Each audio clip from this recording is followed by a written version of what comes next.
Okay, good afternoon again.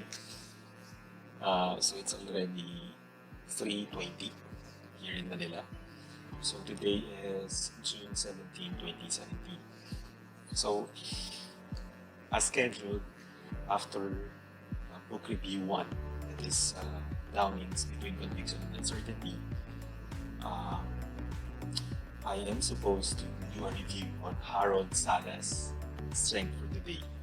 Okay, Harold Sala is a Christian writer, and this is not my first book that I read uh, on Salas. No?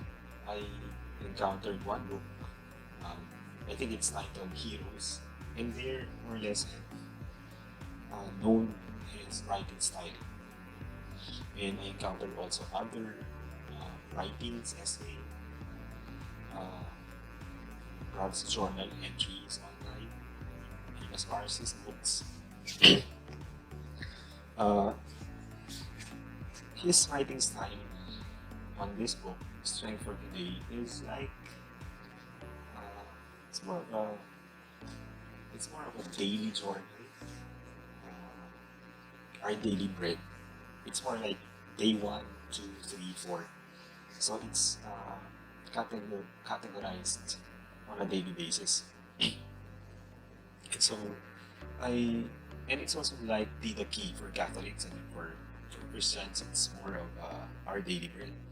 So this is not different like those books, but then uh, there's a way on how Sala he has this strategy of he knows how to simply transition from biblical scripture to a highly contextualized writing that is able to simply blend the current context with the biblical scripture. And for some of us, we find it hard to relate with instances in the Bible. Then, when it's Sala's writings, it's easy for us to see the connection right away because he has this gift of just taking use of the context in the Bible with the current context. So basically, this is more or less 365 pages because he started in January 1. So he started with January 1 page until he ended with December, I think December 30. Then of course with acknowledgement. So more or less 365 pages. So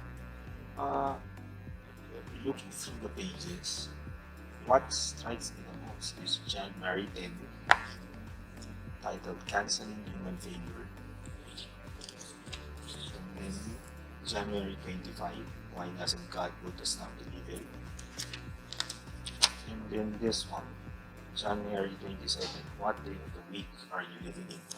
So let me talk about January 10. Canceling Human Failure. In reading this, as I was saying a while ago, there's this way of just use Bible scripture and then it's just shift in a very smooth way. He shifts to the current context, like in this case.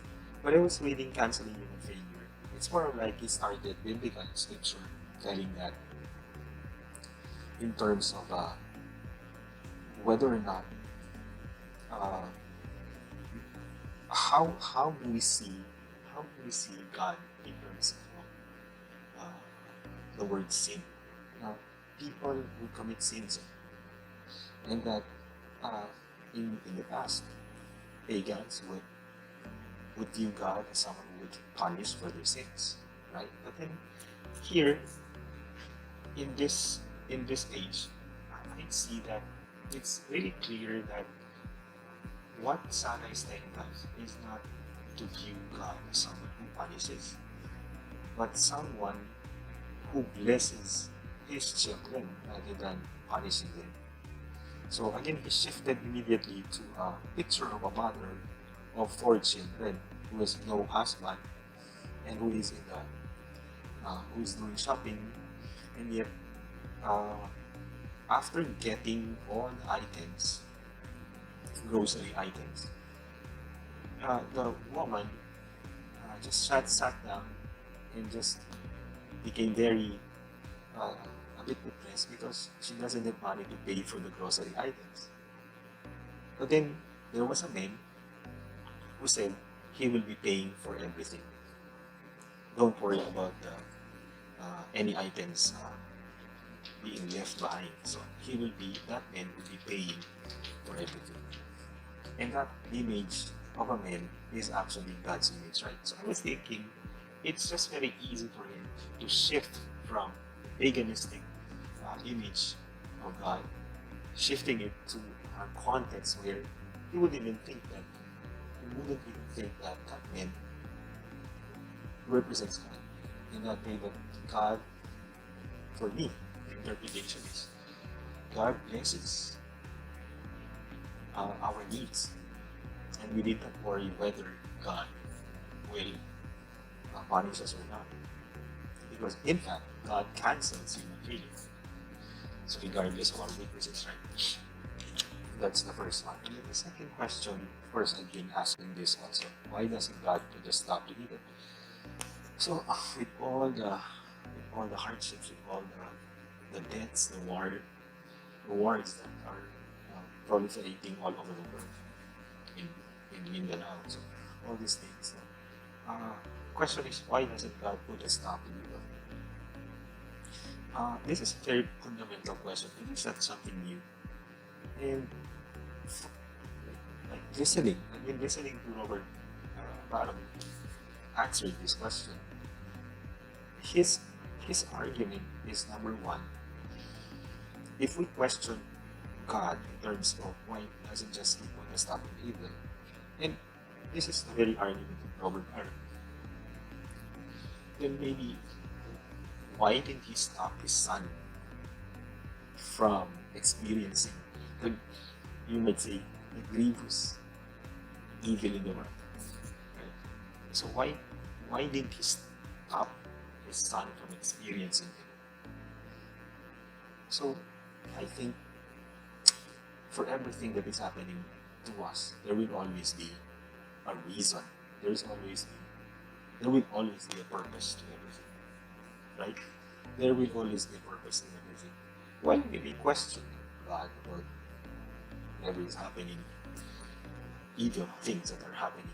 Of course, it's also not easy to experience pain in life, especially death of our loved ones. And again, we should not lose hope, because knowing that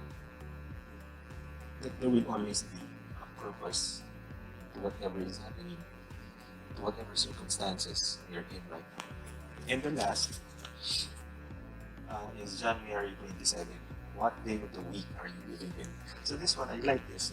The writing style is good because Sala was sharing about the story of Philip Larkin. Philip Larkin is also a writer, described as a complex individual whose writings often appear to be somewhat dark and foreboding.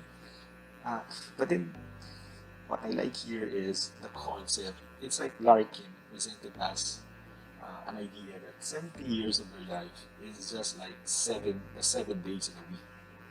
So 70 years. So you can equate that for 7 days in a week. So if you were born Monday, so by Tuesday you are 20, and then by Wednesday you're 30, and then Thursday 40, and then Friday you'll be 50. 60, 70, then you're going to die. So you're going to retire on Sunday. So if that's the concept of life, imagine that. So on one part, if I were 40 now, so I'm on the first day of my life. So how old are you now? So if you are 30, then you are Wednesday. You are at Wednesday of your life. So the question is, what day of the week are you living in? So on my part, since I'm 40, I'm living in a Thursday. But Sala, question, if you are living, for example, on the 50, on the Friday of your life, So what are you doing to prepare for your Sunday? Because Sunday is your rest, eternal rest day. So that's my question to you. If you're only living 7 days, if you are already living, for example, Thursday of your life, are you prepared for your eternal rest day on Sunday? Okay, so did you like the book of Harold and Sala? This is nice. Try to get a copy of this. This is De La Salle's copy, so I can take out.